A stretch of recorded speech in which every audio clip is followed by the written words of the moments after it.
Hey everyone, welcome back. This is an original story from Hidden Revenge Family, and it took a turn you truly didn't see coming. Let's get into it.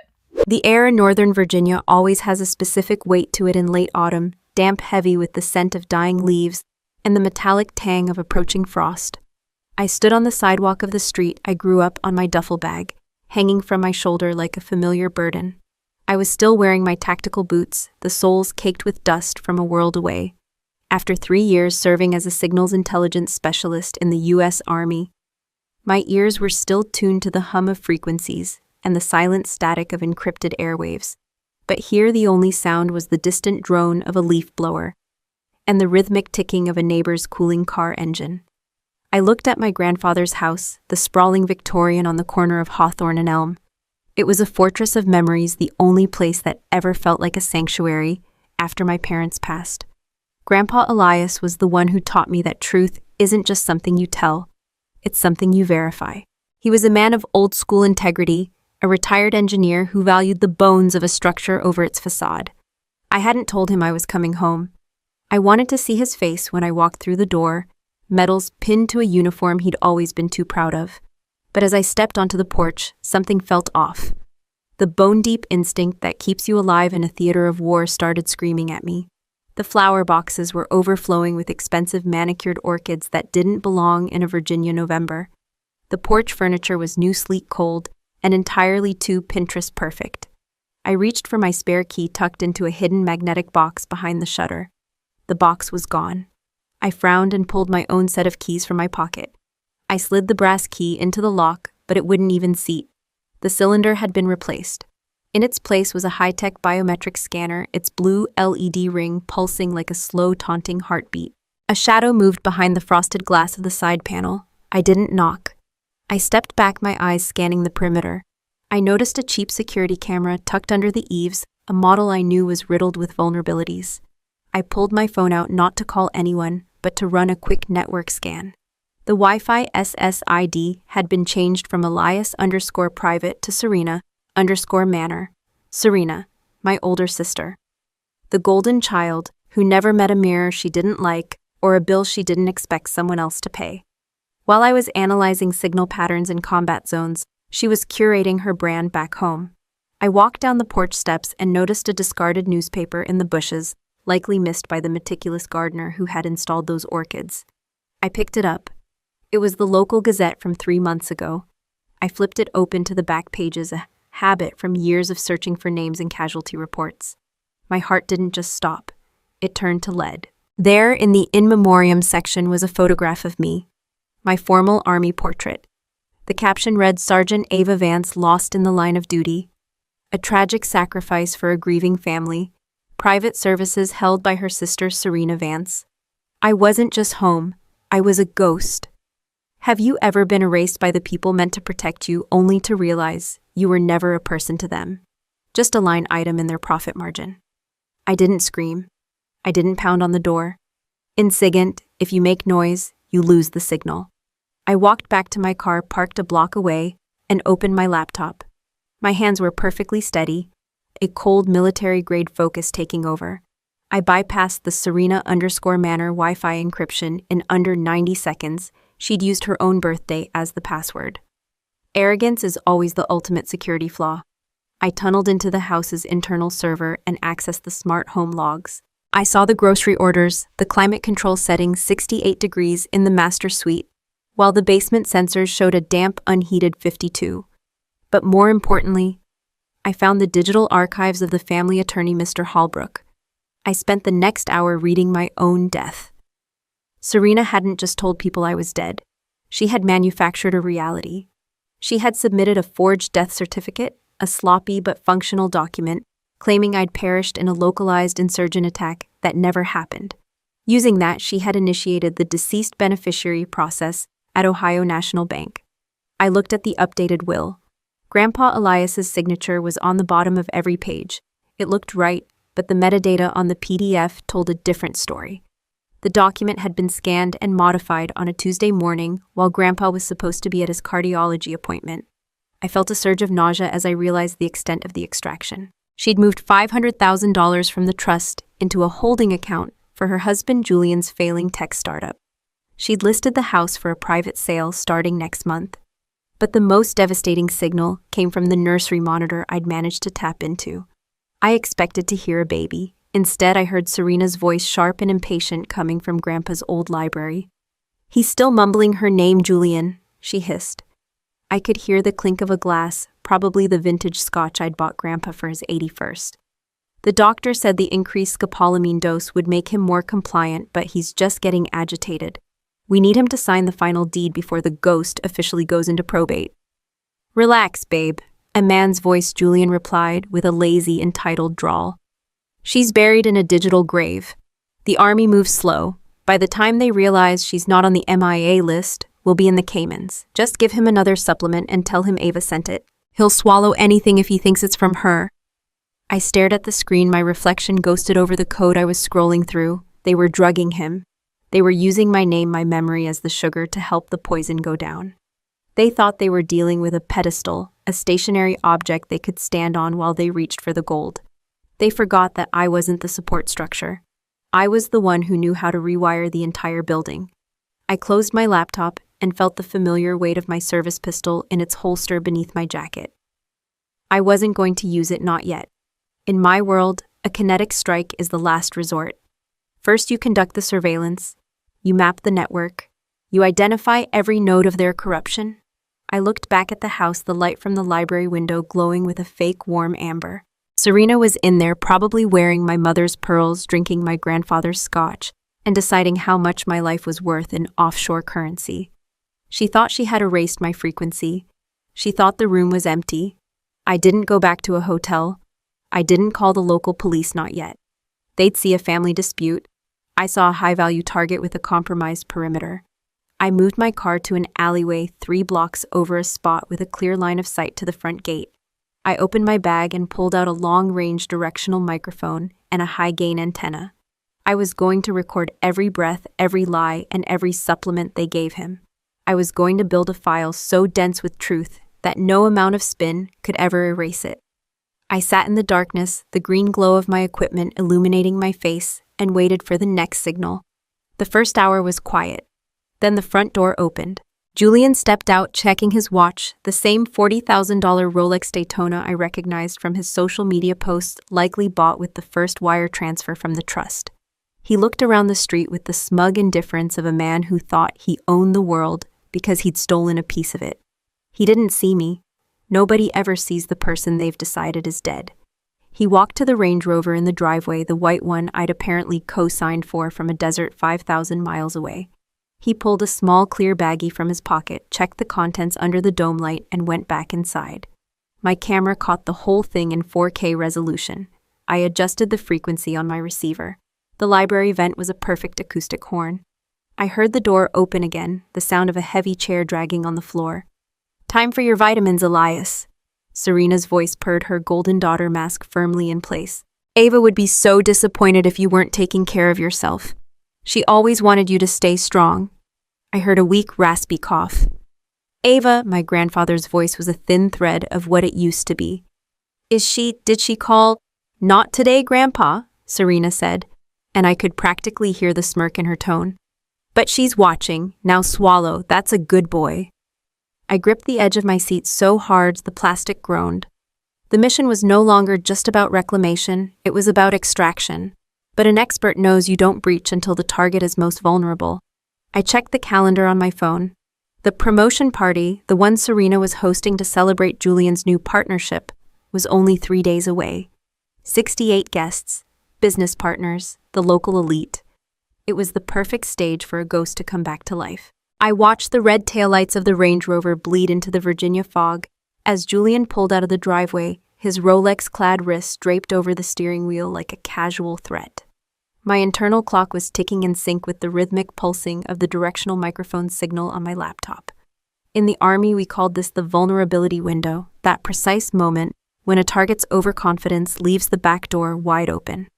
For Serena, her overconfidence was a fortress. She truly believed that once a person was declared dead on a piece of paper, they ceased to exist in the physical world. She had forgotten that I was trained to operate in the spaces between frequencies, the dark patches of the map where ghosts do their best work. I didn't use the front door. I knew the bones of this house better than the architect who drew them. When Grandpa Elias and I spent those summers renovating the attic, he wasn't just teaching me how to swing a hammer, he was showing me how to see the structural secrets. The crawl spaces, the old laundry chute that bypassed the main hallway, the way the floorboards in the library didn't groan if you stepped exactly 3 inches from the baseboard. I slipped through the cellar bulkhead, my tactical boots making zero sound on the stone floor. The air down here was stagnant, smelling of damp drywall and the sharp chemical tang of high-end cleaning supplies. I moved upward, my breath controlled, my heart rate steady at 60 beats per minute. When I reached the library door, I paused, pressing my ear to the wood. I could hear the faint, erratic clicking of a keyboard. Serena was in there. I adjusted my smart glasses, syncing them to the Wi-Fi interceptor in my pocket. A stream of data flooded my peripheral vision. She was logged into a private estate portal, moving files with the frantic energy of someone who knew the walls were closing in. Come on, I heard her hiss. The sound of a glass hitting the mahogany desk followed the scotch again. Sign the digital prompt, you old fool. It's just a verification, just a finger tap. I shifted my angle, looking through the gap in the heavy brass hinges. Grandpa Elias was slumped in his wingback chair, his eyes glazed and unfocused, staring at a tablet she was shoving into his lap. He looked like a hollowed-out version of the man who had taught me how to triangulate a signal. His hands, once steady enough to solder microscopic circuits, were trembling so violently he couldn't even hit the accept button. Ava, he whispered, his voice, a dry rasp that tore through my chest like shrapnel. Is Ava coming to get me? Serena didn't even flinch. She grabbed his wrist, her manicured nails digging into his thin skin with a cruelty that made my hand move instinctively toward my holster. Ava is gone, Elias, I told you. She's in the ground. I'm the only one left. Now press the button so we can get you to the sanctuary. They have better gardens there. You'll love it. I felt the rage spike, a hot, blinding surge that threatened to blow my cover. I had to ground myself, focusing on the mission parameters. I wasn't here for a rescue, not yet. An extraction without a legal perimeter is just a kidnapping in the eyes of the law. I needed the hard proof. I needed the source of the scopolamine. Have you ever watched someone you love be treated like an expiring asset, realizing that to your own family, the only thing more valuable than your life is your timely disappearance? I waited until Serena's phone chimed, a loud, demanding ringtone that signaled a call from Julian. She cursed, stepping out of the room to take it, her heels clicking toward the kitchen. I told you the transfer is pending, she yelled into the phone. The bank just needs the biometric signature. Just keep the buyers happy for another hour. The moment the kitchen door swung shut, I was inside the library. Elias didn't jump. He didn't have the neurological capacity left to be surprised. He just turned his head slowly, squinting through the drug-induced fog. I knelt beside him, pressing a finger to my lips. My heart was breaking, but my hands were military-grade steady. I pulled a small sterile vial and a rapid test kit from my kit. 1 drop of his saliva onto the strip was all it took. Within 5 seconds, the indicator turned a bruised, violent purple. Scopolamine, high toxicity levels. She wasn't just sedating him. She was inducing a state of permanent twilight to bypass his will. I reached for the tablet on his lap. I didn't just want to stop the signature. I wanted to see where the money was going. I plugged a data skimmer into the USB-C port. The progress bar on my glasses hitting 100% in seconds. I saw the destination and escrow account linked to a shell company in the Cayman Islands called Phoenix Gold Holdings. My eyes widened as the metadata revealed the true scale of the rot. It wasn't just the trust money. Serena had listed this house for a private auction that was literally happening tonight during her promotion party. A floorboard creaked in the hallway. I didn't have time to reach the laundry chute. I slid behind the heavy velvet curtains just as the door handle turned. Serena walked back in her face, flushed with a mixture of greed and panic. She wasn't alone. She was followed by a man in a lab coat, a doctor I recognized from the files as Dr. Eris Evans, a man whose medical license had been quietly suspended in 3 other states for unethical prescribing. He's not signing Eris, Serena snapped, pointing at Grandpa. The dose is too high. He can't focus. Evans walked over, lifting Elias's eyelid with a cold, clinical indifference. The threshold for compliance is narrow, Serena. If I give him the booster, his heart might not handle the spike. You wanted him compliant, not dead. At least not until the deed is recorded. The buyers are coming to the party tonight, Serena said, her voice dropping to a low, jagged whisper, that vibrated through the fabric of the curtain I was pressing against. They want to see him happy and settled before they sign the $3 million wire. If he's drooling in his chair, they'll back out. Give him the stimulant. Now. I watched through the sliver of the curtain as Evans reached into his bag and pulled out a preloaded syringe. He moved toward my grandfather's arm. This was it, the point of no return. I didn't think about the legal perimeter anymore. I didn't think about the long-range plan. I thought about the man who held me when my parents' flag-draped coffins came home. I stepped out from behind the curtain, the library's dim light catching the silver of my service weapon as I leveled it at Evans's chest. "Step away from the patient, doctor," I said. My voice was a low, lethal frequency that seemed to kill the very air in the room. Serena froze. She didn't scream, she didn't even gasp. She just stared at me, her eyes tracking the medals on my uniform. The bruised knuckles of my hand, and finally my face. The golden child look vanished, replaced by a primal, animalistic terror. For a second, she actually believed the obituary she had written. She thought a ghost had come to collect a debt. "Ava," she whispered, her voice trembling as the color drained from her lips until they matched the pearls around her neck. I didn't lower the weapon. I didn't blink. I moved toward the desk, my eyes locked on Evans, who had dropped the syringe as if it had turned into a snake. I reached down, picked up the tablet, and looked at my sister. The promotion party was only 4 hours away. The guests were already dressing. The special people were on their way to celebrate a funeral that had never happened. "The obituary was a nice touch, Serena," I said, my thumb hovering over the tablet's delete all command for the offshore wire. "But you made one critical mistake. You assumed that because I was lost in the field, I'd forgotten how to find my way home. I've mapped every node of your little empire. I know about the Caymans, I know about the forged deeds, and I definitely know what's in that syringe." I leaned over Grandpa Elias, who was looking at me with a tiny flickering spark of recognition. "I've got you, Grandpa," I whispered. "The signal is clear now." Serena took a shaky step back, her hand fumbling for the panic button she'd installed under the desk. She thought she was calling for security. She didn't know I'd already rerouted the house's alarm system to a private server monitored by Marcus and a very interested team at the SEC. "You can't do this," Serena hissed her bravado, trying to make a final stand. "Everyone thinks you're dead. If you kill us, you're just a ghost who committed a murder." "I'm not going to kill you, Serena," I said, a cold, thin smile playing on my lips, as I heard the first distant chirp of a siren I had authorized 10 minutes ago. "I'm an intelligence officer. I don't destroy structures with bullets. I destroy them with the truth. And tonight at your little party, I'm going to give the most important presentation of my career." I grabbed the folder from the desk, the one containing the original, untampered will I'd found in the digital archives. I tucked it under my arm and signaled to the doctor to start packing his bag. The real battle wasn't here in this quiet library.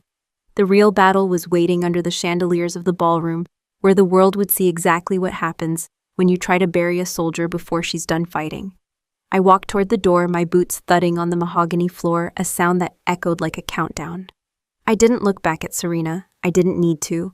I could already feel the foundation of her world beginning to liquefy beneath her feet. The fog outside was lifting, and the moon was rising sharp, cold, and revealing. The party was about to start, and I was the only one who knew the ending. I felt the weight of my dress blues, the sharp, stiff collar, and the cold metal of my medals as a grounding force against the surreal glitter of the hallway. The library was behind me now. A quiet crime scene where a fake doctor and a panicked sister were still trying to process the fact that a ghost was breathing. My boots, polished to a mirror finish, hit the marble floor with a rhythmic military precision that seemed to drown out the muffled jazz music drifting from the ballroom. I wasn't just walking into a party. I was conducting a breach. In signals intelligence, we talk about the kill chain, the steps required to identify, track, and neutralize a target. Serena and Julian had spent 3 years building their fortress. I was about to show them that I'd been the one holding the structural blueprints all along. I tapped my earpiece, the encrypted frequency clicking into place. "Marcus, status on the extraction. The paramedics I signaled are 2 minutes out, Ava."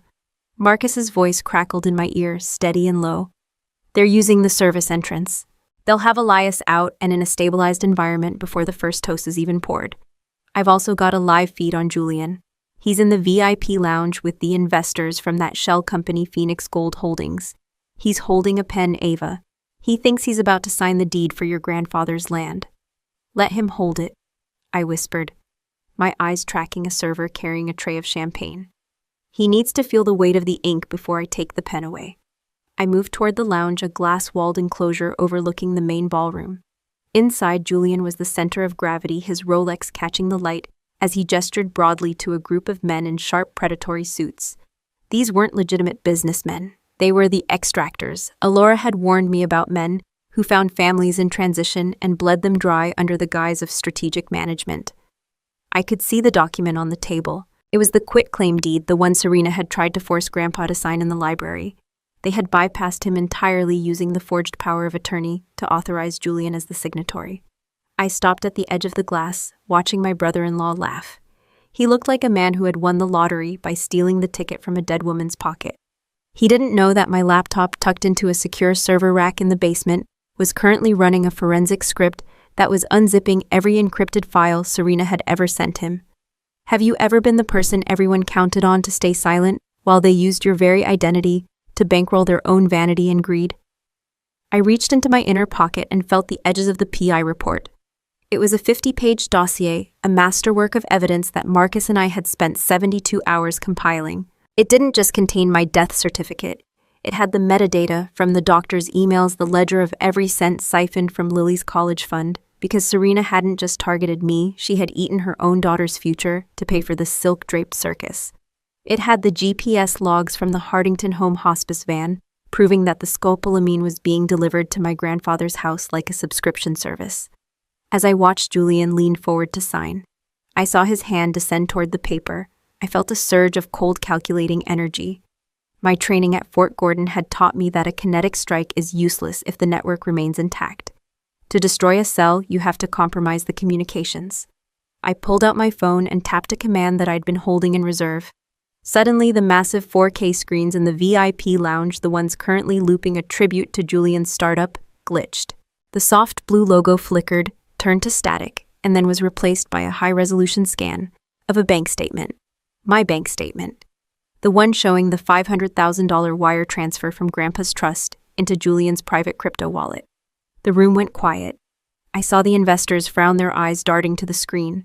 Julian froze the pen, hovering inches from the deed. He laughed, a nervous, high-pitched sound that vibrated through the glass. Technical glitch, guys, just a second. I didn't give him a second. I tapped another command. The next slide was the obituary. Sergeant Ava Vance lost in the line of duty. And next to it, the forged death certificate side by side with the digital footprint of the IP address. It was uploaded from Serena's personal MacBook, located right here in this house 3 weeks ago. Julian's face went from a confident tan to a sickly translucent white. He dropped the pen. It rolled across the mahogany table and fell to the floor, a tiny sound that felt like the snapping of a bone. He looked at the door, his instinct for flight overriding his greed. I stepped into the lounge. The air seemed to crystallize as I walked. The men in suits turned, their expressions shifting from confusion to alarm as they saw the uniform, the medals, and the face of the woman they had been told was a memory. I didn't look at them. I looked at Julian. "The ink is dry on your lies, Julian," I said, my voice cutting through the silence like a frequency jammer. "But the record is still open."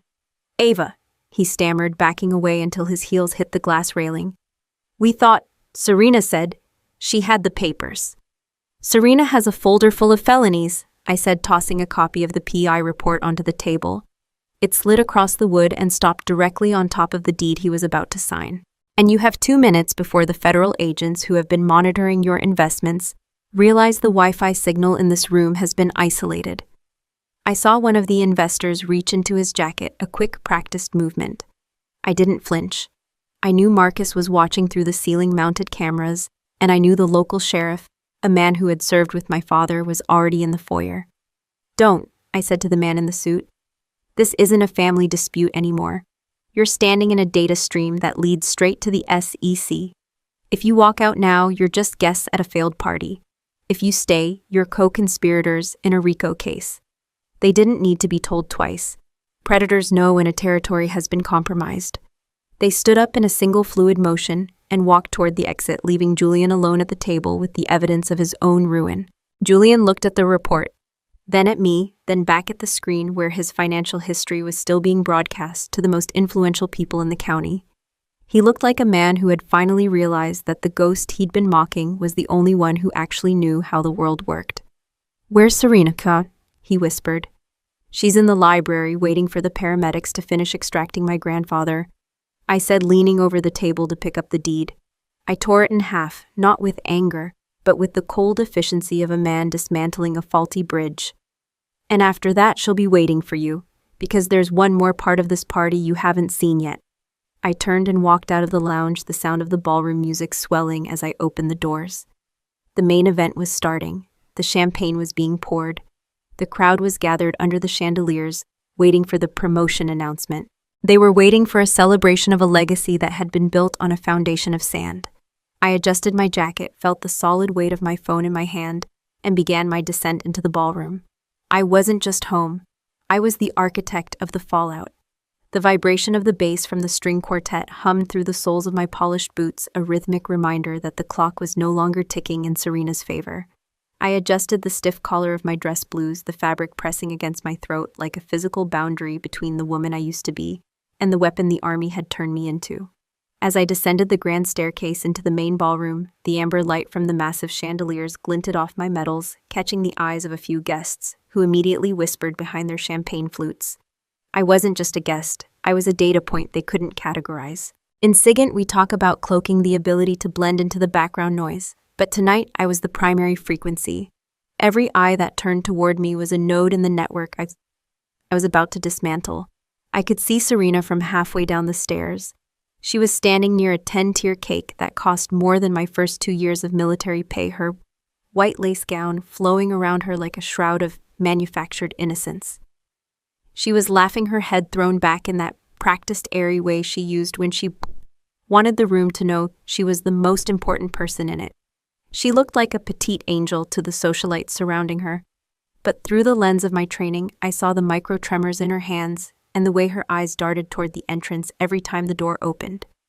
She was waiting for a ghost to stay buried, but the grave was empty. Have you ever spent years providing the foundation for someone else's ivory tower only to realize they were using your silence to buy the bricks for your own prison? I reached the ballroom floor and didn't head for the bar. I headed for the AV booth tucked into the corner of the room. The technician, a kid who looked like he'd rather be anywhere else, started to stand as I approached. I didn't give him a chance to ask for my credentials. I tapped the tablet in my hand, bypassing the hotel's local area network and slaving his monitor to my own encrypted server. "I'm with the security audit team," I said, my voice the low, lethal baritone of an officer who expects immediate compliance. "The main display has a refresh rate error. I'm rerouting the feed to stabilize the signal. Stay on your headset and don't touch the override unless I tell you." He nodded, eyes wide, and sat back down. Arrogance. Serena's arrogance had led her to hire the cheapest tech crew available to save money for her offshore accounts. She assumed that no one would challenge the golden daughter on her wedding day. She forgot that I didn't believe in fairy tales. I believed in fiduciary duty and probate law. My earpiece chirped. A double click. That was Marcus. "Extraction complete, Ava," he whispered, his voice crackling with the grit of a man who had seen real combat. "Grandpa Elias is in the ambulance. The medics confirmed high levels of scopolamine in his system. We have the sterile samples in the doctor's bag. He's headed to a private clinic in Evanston. He's conscious, but the fog is going to take a while to lift. He said your name, Ava. He knew it was you." I felt a momentary crack in my composure, a sharp sting of grief that I suppressed with the cold logic of a mission parameters check. "Is the notary in custody?" The local sheriff picked up the guy with the expired Jersey license 10 minutes ago. He's already singing to save his hide. He admitted Julian promised him 50 grand from the trust to stamp the forged will. We've got the paper trail, the IP logs, and the metadata. The Phoenix Gold Holdings accounts are officially under a federal freeze. The SEC is waiting for your signal. "Copy that," I said, my thumb hovering over the execute button on my tablet. "Maintain perimeter. I'm moving to the primary target." I stepped out from the shadows of the AV booth and began my walk across the ballroom. The jazz music felt like static now, a thin veil over the rot. I passed my mother's old friends, women who had looked at my in memoriam post on Facebook and sent heart emojis instead of asking why my body hadn't been returned. I saw the special people Serena had curated for her brand investors, influencers, and the local elite who valued the aesthetic of a tragedy more than the truth of a survivor. I didn't stop until I was 5 feet from Serena. She saw me then. The champagne flute in her hand didn't just shake. It tilted the pale liquid splashing onto the floor like a spill on a pristine deck.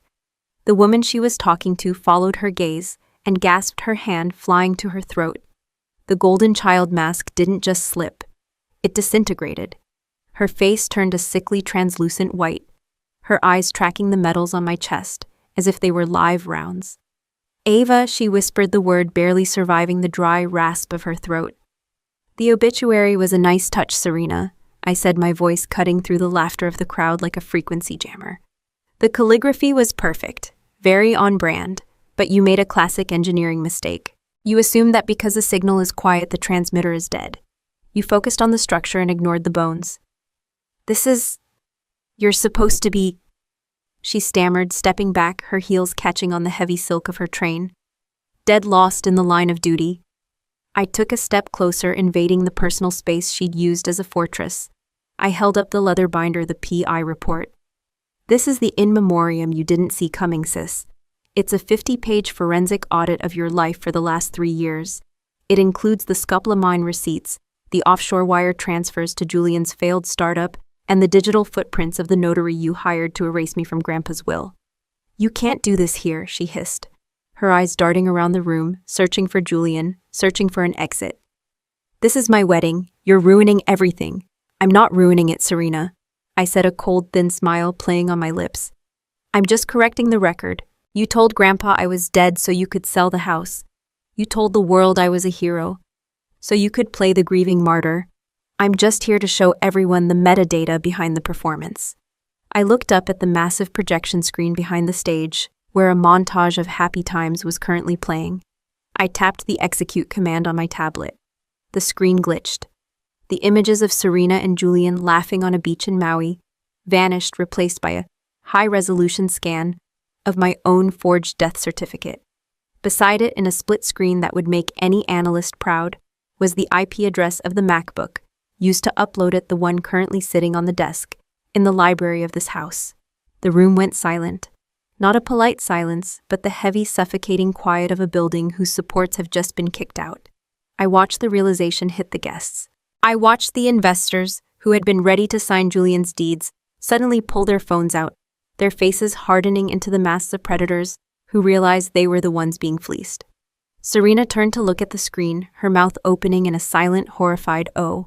She looked like a woman who had finally realized that when you build a life out of paper, even a small spark can bring the whole thing down. She reached for me, her nails digging into the sleeve of my dress blues. Her voice a desperate, jagged whisper. "Ava, please, we can talk about this. Family helps family, right?" I pulled my arm back, a gesture so sharp and military pure that she stumbled. I didn't need to shout. The truth was already broadcasting at maximum volume. "Family isn't a debt you extract, Serena," I said, my eyes locked on hers. "It's a signal you protect, and your frequency just went flat." The doors at the back of the ballroom opened, and I saw the sheriff's deputies entering their uniforms. A dark, undeniable contrast to the white tulle and sparkling crystals.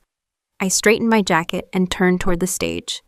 The final presentation was just getting started, and the world was finally listening to the right signal. I didn't wait for the deputies to reach the stage. I signaled the AV booth one last time, my thumb hovering over the global broadcast command I'd spent the last 48 hours prepping. The ballroom of the Pierre was no longer a place of celebration. It was a digital kill box. As the deputies moved through the crowd, their heavy boots a rhythmic thud against the parquet, I looked past the crying socialites and the panicked investors straight at Serena.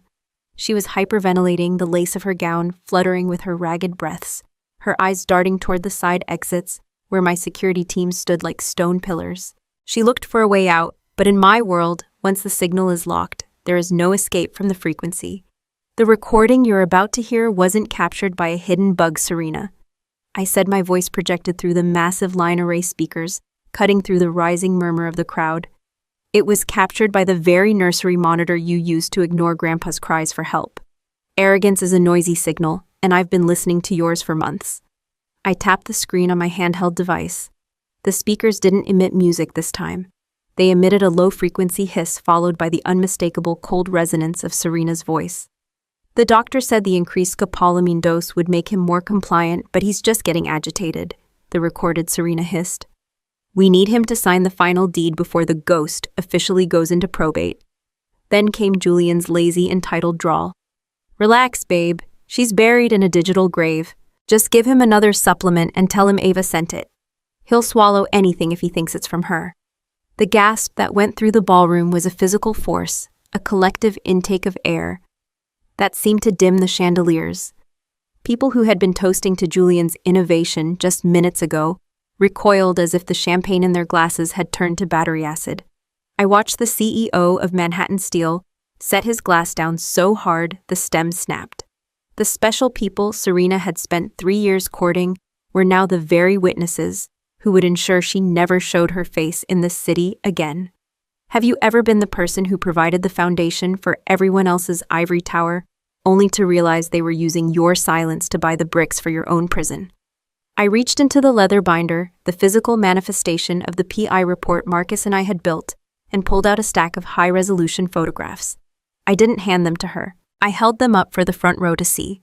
Pictures of Dr. Evans handing over vials of scopolamine in an alleyway. Screenshots of the wire transfers from Grandpa's trust into a crypto wallet registered to a shell company called Phoenix Gold Holdings. And finally, the forensic audit of the signature on the new will, a microscopic overlay showing exactly where the digital pen had faltered, proving it was a composite of my own signature and a forgery of Grandpa's. This isn't a family dispute, Serena, I said, stepping off the stage and walking toward her, my medals clinking with every step, a reminder of a service she had tried to monetize. This is a RICO case. It's wire fraud, identity theft, and the systematic poisoning of a United States veteran. You didn't just want the money, you wanted to erase the only person who could call you out on the lie. Serena's mask didn't just slip. It disintegrated into a raw, feral desperation. She lunged at me, her manicured nails aiming for my face, screaming a jagged, unintelligible string of curses. I didn't flinch. My training took over a simple economic redirection of her momentum. I caught her wrist, pivoted, and applied a standard military joint lock. She hit the floor in a cloud of white tulle, her cheek pressed against the same marble she had bragged about owning. Don't, I whispered, leaning down so only she could hear me over the chaos of the room. The microphones are still live and the sheriff is 3 feet behind you. Julian tried to make a break for the service entrance, but Marcus was already there. My old comrade didn't need a weapon. His presence alone was a barricade. He stepped into Julian's path, his arms crossed over his chest, his eyes cold and unyielding.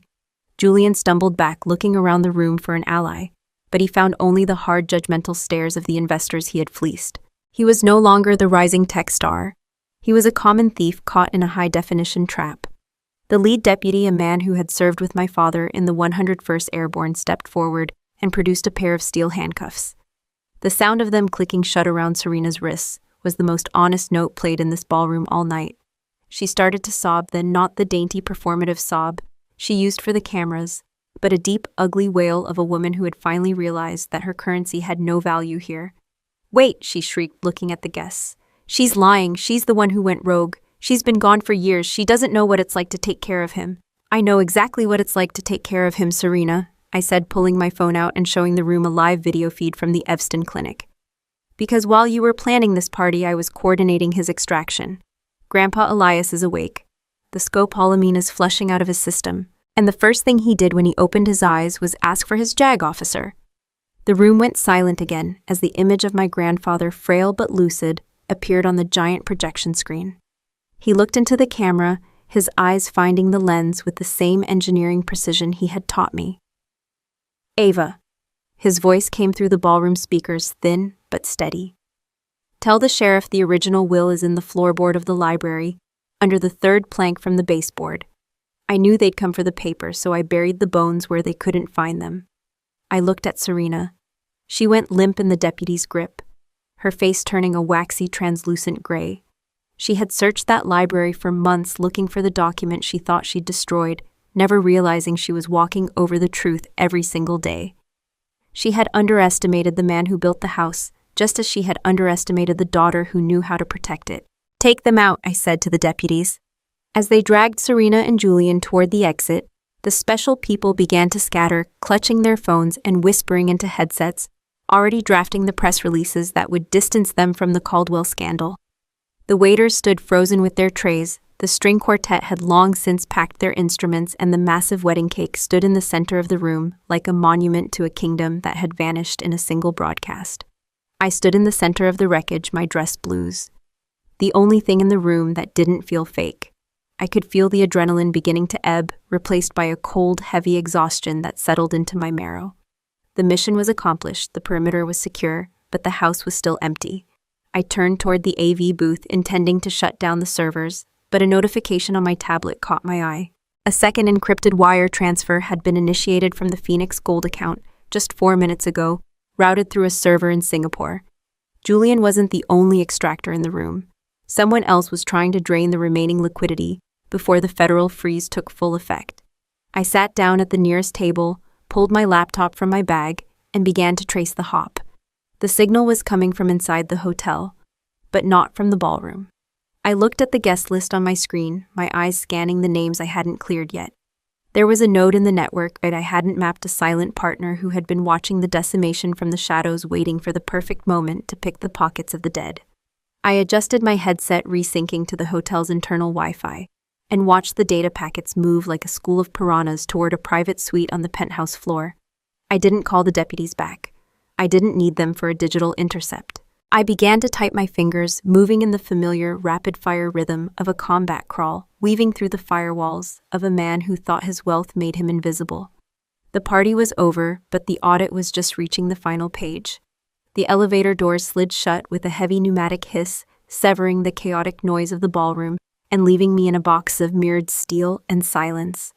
I watched the digital floor indicator climb toward the penthouse, my reflection in the polished brass, looking back at me with a cold spectral intensity. The metals on my chest felt like anchors dragging me toward a finality I had been chasing since the moment I saw my own obituary in the dirt.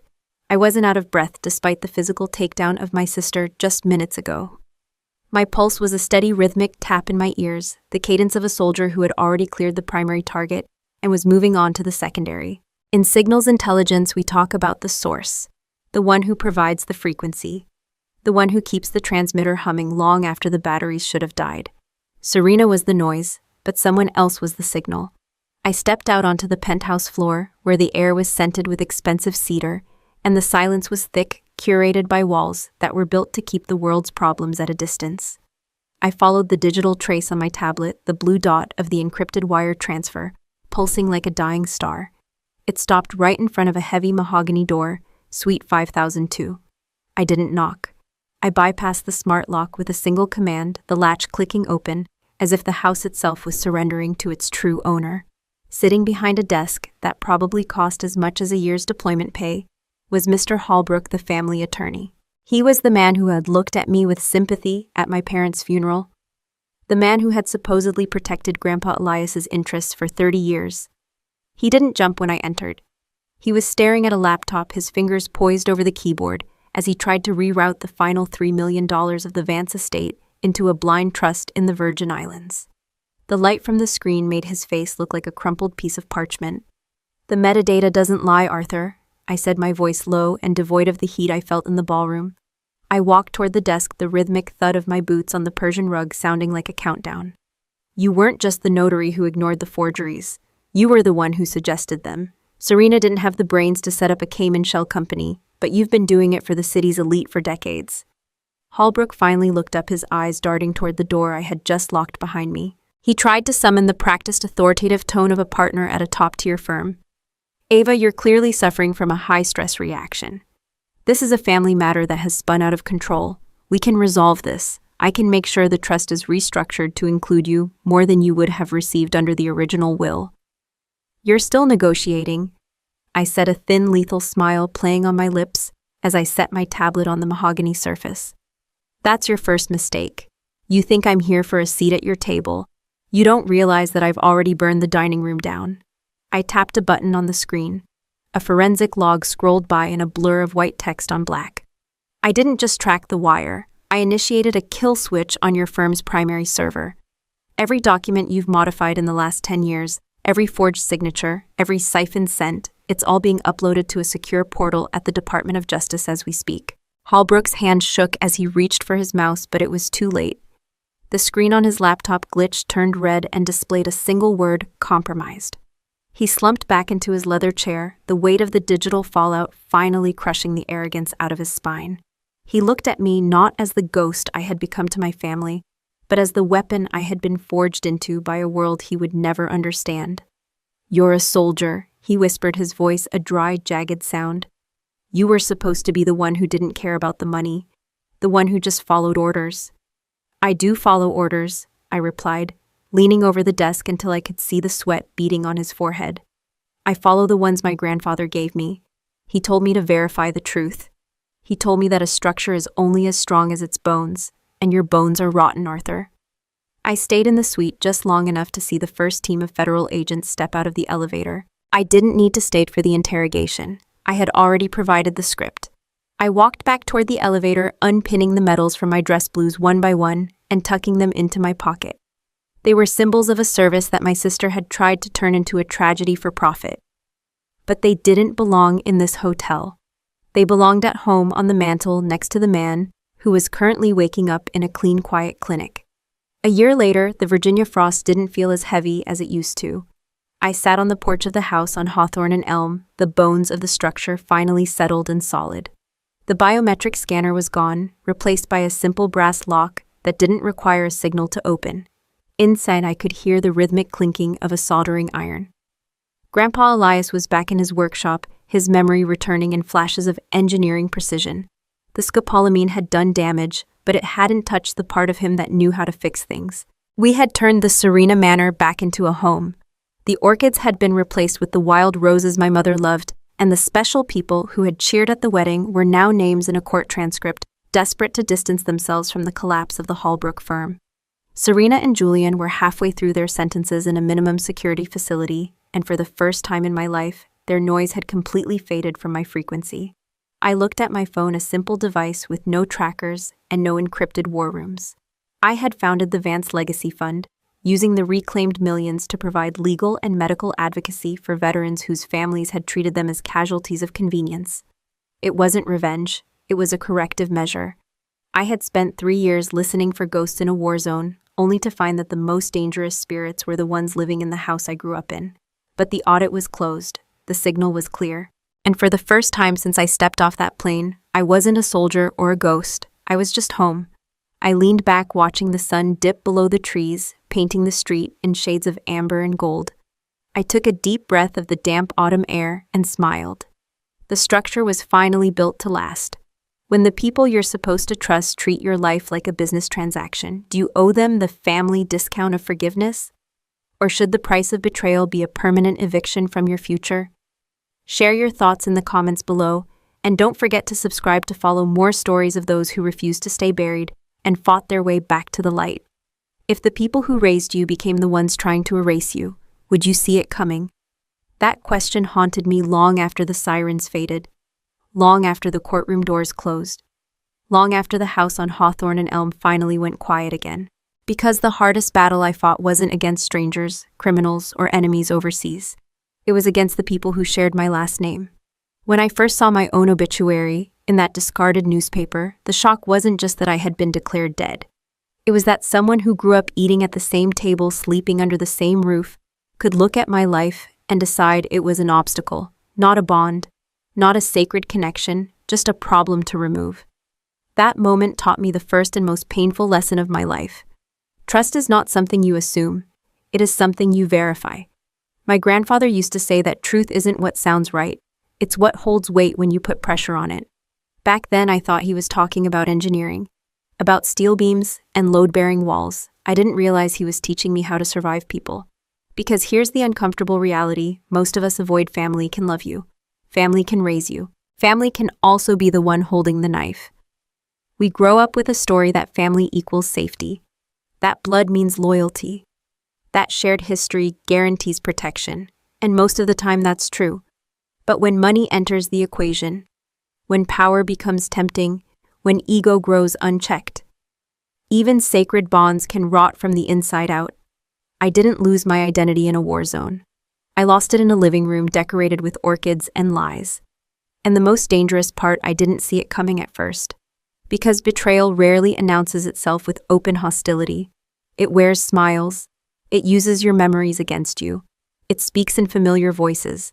It tells you, I'm doing this for your good, while quietly rewriting your existence behind your back.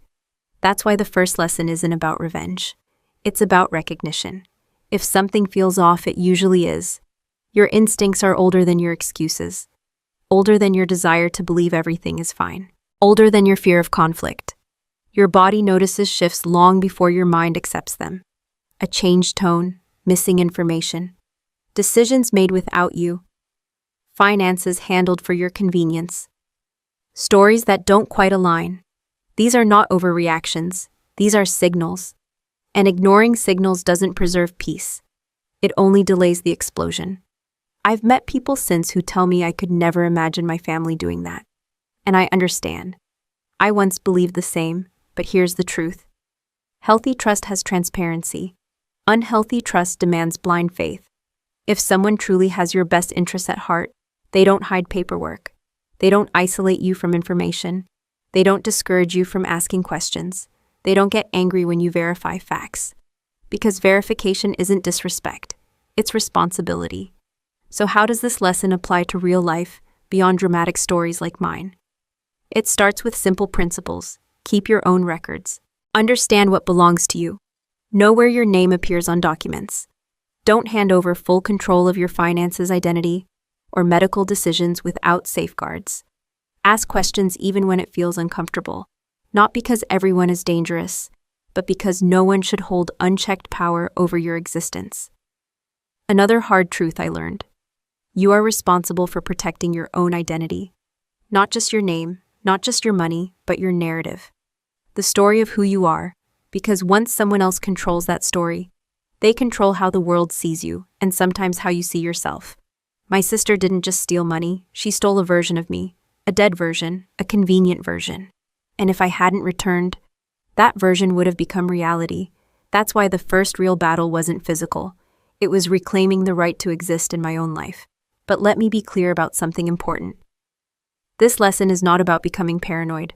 It's not about distrusting everyone. It's not about cutting off family at the first disagreement. It's about balance. Healthy trust is built on openness. Healthy love doesn't require secrecy. Healthy family doesn't erase your voice. You can love people and still verify. You can forgive people and still set boundaries. You can care deeply and still keep your eyes open, because blind loyalty isn't love. It's vulnerability without protection.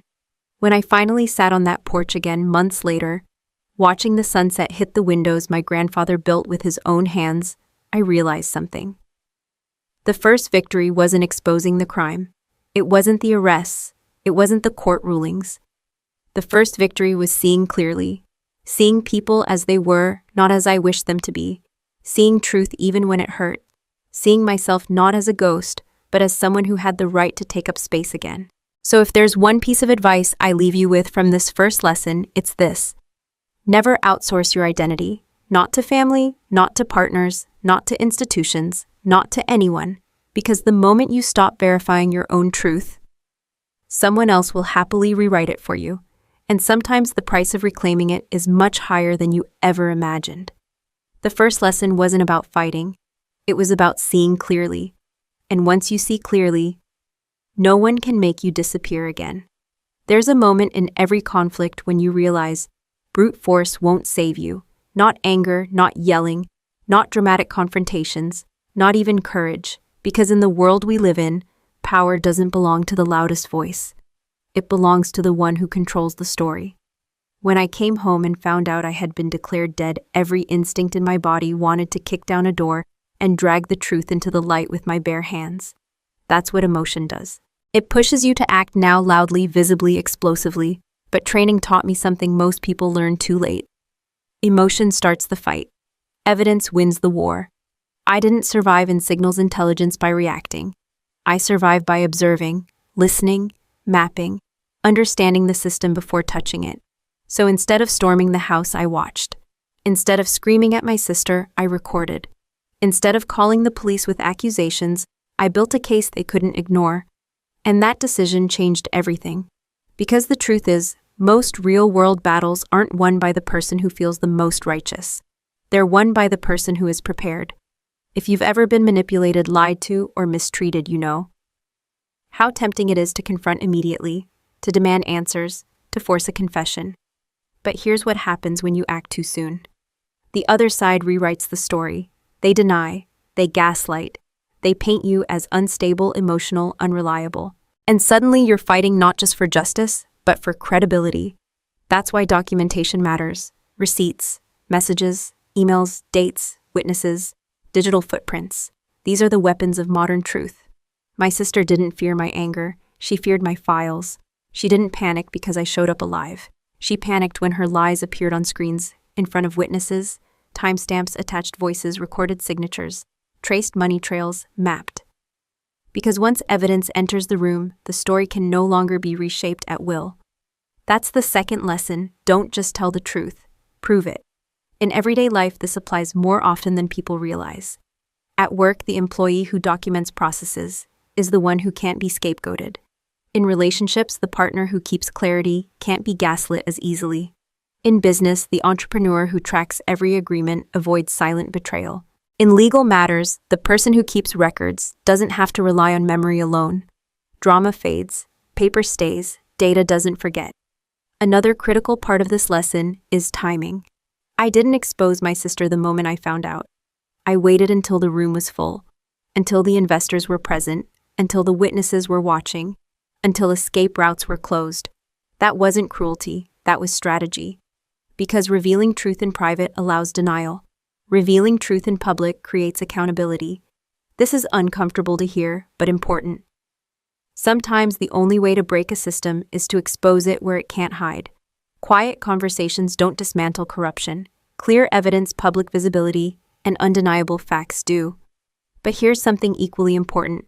Building evidence doesn't mean becoming cold or heartless. It means respecting your own future enough not to waste it on battles you can't win. I've seen people lose years fighting emotionally, arguing with people who rewrite conversations, begging for acknowledgement that never comes, trying to convince liars to suddenly become honest. Evidence ends that loop. Once you have proof, you stop chasing validation. You let reality speak for itself. And here's the part most people miss. You don't need power to do this. You need patience. Observe longer than you speak. Ask questions instead of accusations. Save conversations instead of deleting them. Learn basic digital literacy. Understand your rights. You don't have to be a soldier or an intelligence officer. You just have to be someone who doesn't walk blindly into emotional traps. The people who manipulate narratives depend on one thing, that you'll react before you think. Once you stop reacting and start documenting, the balance shifts. When my sister tried to erase me, she believed she controlled the story. She had the obituary, the forged documents, the smiling photos, the public sympathy. She believed perception was reality. She forgot that perception collapses the moment evidence enters the room. And when it did, everything she built dissolved in seconds. So here's my advice from the second lesson: document first, confront later. Not because you're afraid, but because you're smart. Not because you don't trust yourself, but because you trust reality more than emotion. And when the moment comes to speak, speak once clearly with proof in your hand. You don't need to shout when the facts are loud. Because in the end, power doesn't belong to the one who yells the truth. It belongs to the one who can prove it. When the war ends, who are you without the battlefield? No one prepares you for the silence that comes after justice, after the arrests, after the courtrooms, after the headlines fade. People think victory is fireworks and applause, but real victory is sitting alone in a quiet house realizing the fight is over, and now you have to live. When my sister and her husband were taken away, when the lawyers fell, when the money was restored, when my grandfather was safe again, I stood in the doorway of the house on Hawthorne and Elm and felt something I hadn't expected. Not triumph, emptiness, because for months my purpose had been clear. Expose the truth, protect my grandfather, reclaim my name. Every breath, every thought, every heartbeat was mission-driven. And suddenly there was no mission left. Just me. Just a house full of memories. Just a future I hadn't planned beyond survival. That's the part of betrayal no one talks about. Winning doesn't automatically heal you. It just gives you the chance to choose who you'll become next. My grandfather once taught me that the strength of any structure isn't in how beautiful the walls look. It's in the bones hidden beneath the surface. Beams, joints, foundations, the parts no one sees but everything depends on. That became my final lesson. Healing isn't forgetting. Healing is rebuilding stronger bones. I didn't pretend nothing happened. I didn't force forgiveness. I didn't move on by erasing the past. I rebuilt. I removed the biometric locks and installed a simple brass key. I pulled out the fake orchids and planted wild roses. I turned the room where lies were signed into a workshop, where my grandfather could solder and build again. Each physical change was symbolic. Each small repair was proof that I was rewriting the structure of my life on my terms. And slowly the house stopped feeling like a crime scene. It became a home again. But rebuilding isn't just physical, it's internal. After betrayal, many people get stuck in one of two places. They become permanent victims, or they become permanent warriors. Both are prisons. The victim keeps reliving the wound. The warrior never stops fighting enemies that no longer exist. True healing is choosing a third path, becoming the architect of your own life. That means setting new boundaries where trust was once blind. Choosing relationships where transparency is non-negotiable, handling your affairs with awareness instead of avoidance, and understanding that love without respect is just control in disguise. I didn't rebuild to punish my sister. I rebuilt so I would never again be in a position to be erased. That's the difference between revenge and restoration. Revenge keeps you tied to the person who hurt you. Restoration sets you free from ever needing them again.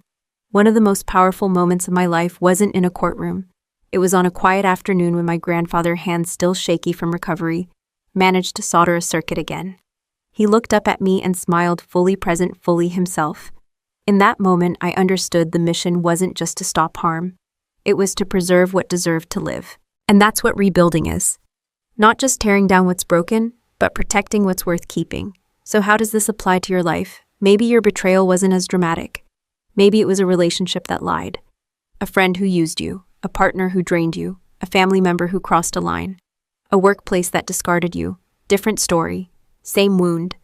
And after the truth comes out, after the confrontation, after the separation, there's always that quiet moment. Now what? Here are the questions that matter more than the pain. What boundaries will you rebuild? What patterns will you refuse to repeat? What parts of yourself will you strengthen instead of harden? Who deserves access to your trust now? What story will you write going forward? You don't owe forgiveness to people who tried to erase you. Forgiveness is optional. Boundaries are mandatory. You don't owe them a place in your life. You owe yourself a life they can't touch. And here's something important. Rebuilding doesn't mean you become suspicious of everyone. It means you become wise about who earns closeness. It means your heart stays open, but your doors have locks. Not walls. Locks. Because love without boundaries isn't kindness, it's self-abandonment. When I sit on that porch now watching the evening light settle over the street, I don't think about my sister. I don't think about court transcripts or evidence logs or broken trust. I think about peace. Not the peace of pretending nothing happened, but the peace of knowing I survived it, learned from it, and rebuilt stronger. I reclaimed my name, my home, my future. And that's the final lesson I'll leave you with. You are not defined by who tried to break you. You are defined by what you choose to build after. The war ends. The rebuilding begins. And this time, the structure is yours. Final note. This story is a work of fiction created by artificial intelligence to heighten drama and emotion. But the valuable lessons we discuss are entirely real and continue to happen to many people every day. If this style isn't for you, that's perfectly okay. Please feel free to look for other content that better suits your needs.